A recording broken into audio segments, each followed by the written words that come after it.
Wahai buah hati ibu, tutur sang ibu kepada Tirmizi, aku seorang perempuan yang sudah tua dan lemah.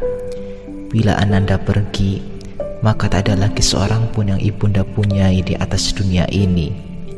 Selama ini Andalah tempat ibunda bersandar. Kepada siapakah Ananda menitipkan ibunda yang sebatang kara dan lemah ini?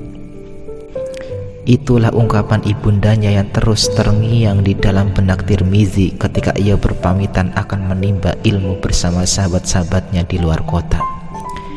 Bagaimanapun besarnya semangat dan keinginan Tirmizi untuk belajar ilmu, tetapi ia dihadapkan dengan situasi yang memilukan seperti itu.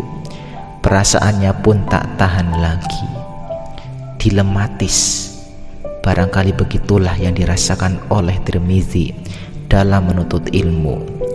Satu sisi, pemuda yang sedang berusia 18 tahun itu memang sangat besar dalam usahanya untuk menuntut ilmu bersama sahabat-sahabatnya.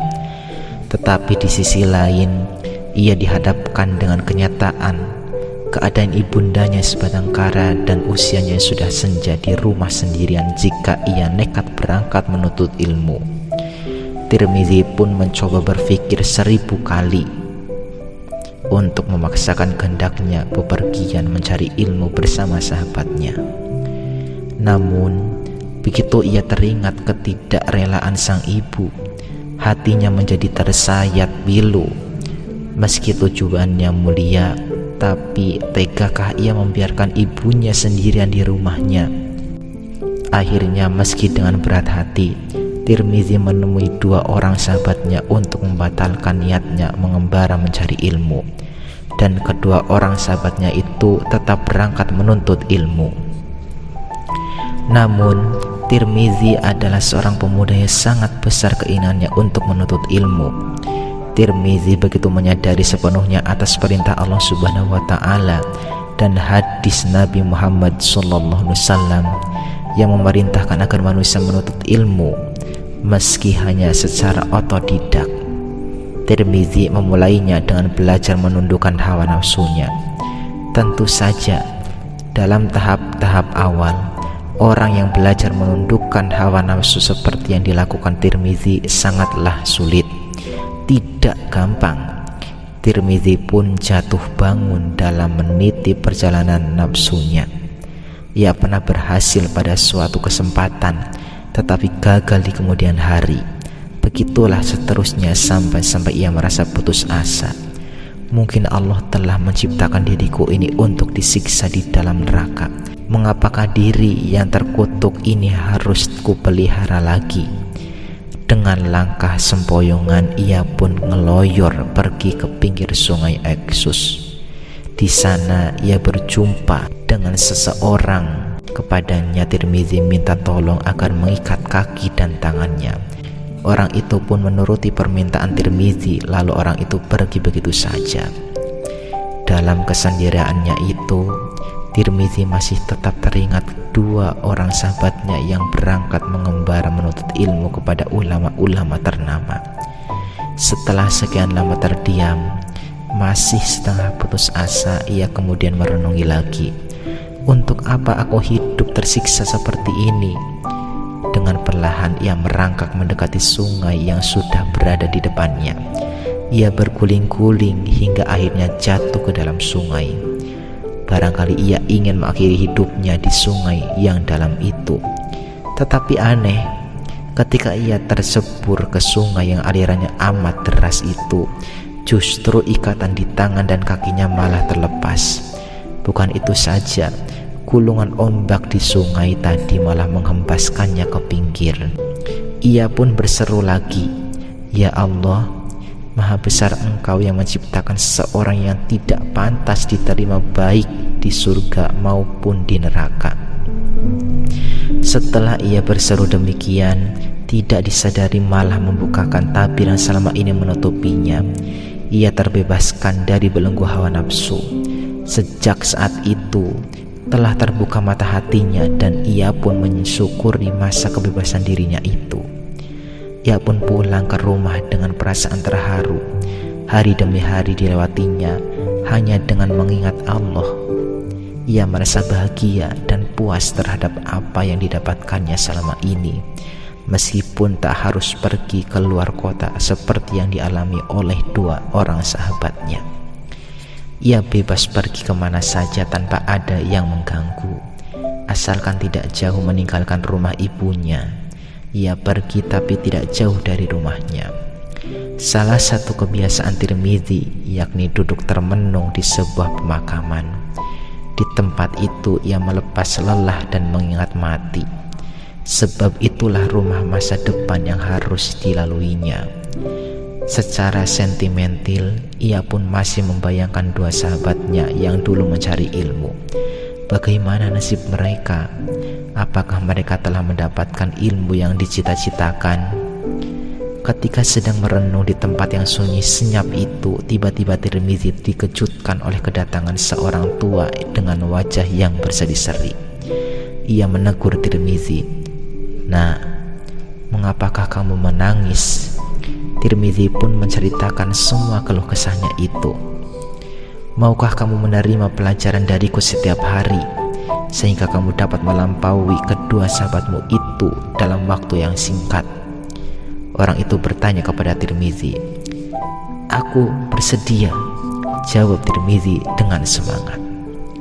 Sebagaimana layaknya seorang guru spiritual, orang tua tadi membimbing kerohanian kepada Tirmidzi di tempat yang sepi dari lalu lalang orang. Setelah pelajaran selesai, orang tua tadi membisikkan ke telinga Tirmidzi agar besok melanjutkan perjalanan lagi. Maka setiap harinya Tirmidzi belajar kepada orang tua yang ilmunya sangat mendalam tersebut. 3 tahun berjalan, baru setelah itu disadari oleh Tirmidzi bahwa orang tua yang wajahnya cerah dan berseri-seri tadi tak lain adalah Nabi Khidir alaihi salam. Waktu 3 tahun ketika menimba ilmu kepada Khidir tentu bukan waktu yang singkat. Apalagi Khidir adalah seorang Nabi Allah yang dikenal sangat alim. Bahkan Allah pun menyuruh Nabi Musa, Rasulnya yang terkenal, agar menimba ilmu kepada Khidir. Tirmidzi akhirnya bertemu kembali dengan sahabat-sahabatnya. Meskipun sahabat-sahabatnya yang telah menimba ilmu ke ulama-ulama besar dengan memakan waktu yang cukup lama, namun ternyata sahabat-sahabatnya justru merasa kagum terhadap alimnya Tirmidzi. Mereka pun sempat bertanya-tanya dari mana Tirmidzi belajar ilmu yang mengagumkan seperti itu. Tirmidzi kemudian menceritakan pengalaman batinnya dengan katanya, "Aku memperoleh keberuntungan seperti itu karena telah berbakti kepada ibuku." Pada suatu hari, Tirmidzi dengan didampingi salah seorang sahabatnya berangkat bepergian entah kemana. Mereka berdua akhirnya sampai di sebuah padang pasir. Dijumpai sebuah singgasana kencana di bawah naungan sebatang pohon yang rindang di pinggir sebuah telaga. Pada singgasana itu duduklah seorang berpakaian indah. Begitu melihat kedatangan Tirmidzi, orang tadi mempersilahkan kepadanya untuk duduk di atas singgasana, sementara sahabatnya duduk di deretan bawah. Tiba-tiba belum lama Tirmidzi duduk di atas singgasana, tampak berdatangan banyak orang dari segala penjuru berkumpul di tempat indah itu. Jumlahnya sekitar 40 orang. Setelah berkumpul, mereka mengisyaratkan sesuatu dengan mendongakkan kepalanya ke atas. Dan seketika itu tersajilah berbagai hidangan yang nikmat-nikmat. Mereka pun menikmatinya dengan lahap, meski tampak aneh. Yang jelas suasana pada saat itu seperti mengisyaratkan sebuah majelis ilmu. Mereka pun berdiskusi dan bertanya jauh seputar ilmu-ilmu yang mendalam. Puas berada di singgasana itu, Tirmidzi akhirnya memohon diri untuk meninggalkan tempat itu. Mereka berdua memejamkan mata, dan tidak lama kemudian sampailah mereka ke tempat tinggal mereka. Apakah artinya semua kejadian tadi? Tempat apakah itu dan siapakah orang itu? Tanya sahabat Tirmidzi. Itulah yang disebut lembah pemukiman putra-putra Israel. Dan orang tadi adalah Paul, jawab Tirmizi menerangkan. Bagaimana kita dapat pulang pergi dalam waktu sesingkat itu? Sahabatku, kata Tirmizi, jika dia, Allah, mengantarkan maka sampailah kita. Apakah gunanya kita bertanya mengapa dan bagaimana? Yang penting sampai ke tujuan, bukan untuk bertanya-tanya. Kata Tirmizi, karena Tirmizi telah mendapatkan ilmu yang banyak dari Khidir, maka ia pun menulis banyak kitab yang bersifat mistis. Orang-orang di zamannya mengomentari bahwa Tirmizi adalah seorang pemikir mistisme Islam yang kreatif dan terkemuka. Bahkan karya-karyanya yang bersifat psikologis sangat mempengaruhi Al-Ghazali, sedang teorinya yang menghebohkan mengenai manusia suci diambil dan dikembangkan oleh Ibnu Arabi. Maklum, Tirmizi memang seorang penulis yang kreatif, sehingga karya-karyanya sangatlah banyak dan masyhur. Pada suatu hari, Tirmizi menyerahkan buku-buku mistis karyanya itu kepada sahabat dan salah seorang muridnya, Abu Bakar Al-Warraq, agar membuangnya ke sungai Eksus. Ketika Abu Bakar memeriksa buku-buku mistis itu, ternyata buku-buku itu penuh dengan seluk-beluk kebenaran-kebenaran mistis. Melihat seperti itu, Abu Bakar pun tak tega melaksanakan perintah Tirmizi itu. Malah sebaliknya, buku-buku tersebut disimpan di kamarnya. Abu Bakar pun mendatangi Tirmizi dan mengatakan bahwa buku-buku itu sudah dilempar ke sungai Eksus. Apakah yang kamu saksikan setelah itu? Tanya Tirmizi kepada Abu Bakar. Tidak sesuatu pun, jawab Abu Bakar jujur. Kalau begitu, kamu belum membuang buku-buku itu ke dalam sungai. Pergilah dan buanglah buku-buku itu, perintah Tirmizi. Abu Bakar pun berjalan pulang sambil berjalan. Ia merenungkan tentang tugas yang harus dilaksanakannya itu. Ada dua persoalan, katanya dalam hati.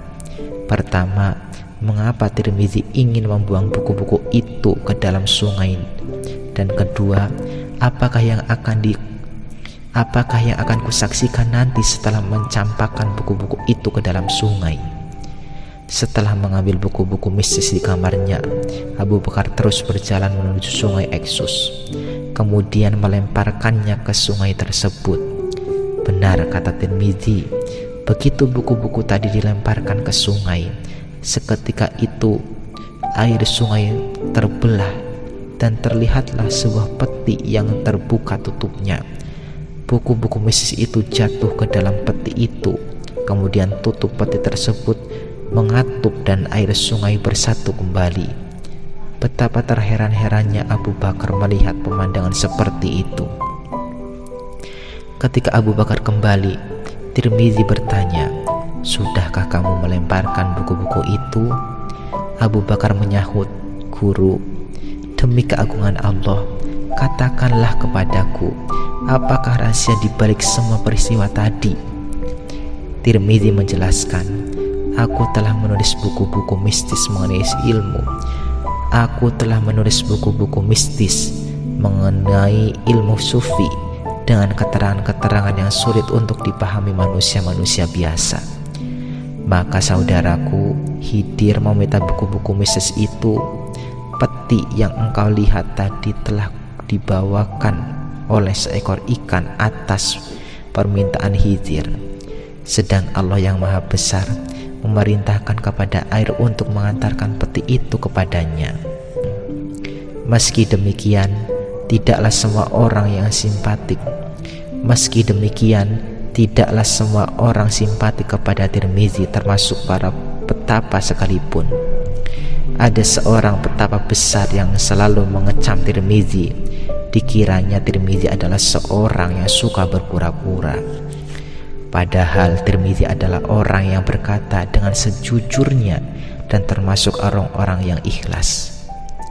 Bolak-balik dalam perjalanannya dari pondoknya ke Hijaz hingga 80 kali, Tirmizi selalu menyapa dengan salam kepada sang sufi tadi, tetapi tidak dijawabnya. Ketika Tirmizi pulang dari pondoknya, Ketika Tirmidzi pulang ke pondoknya yang selalu terbuka itu, didapatinya seekor induk anjing telah masuk dan melahirkan di tempat itu.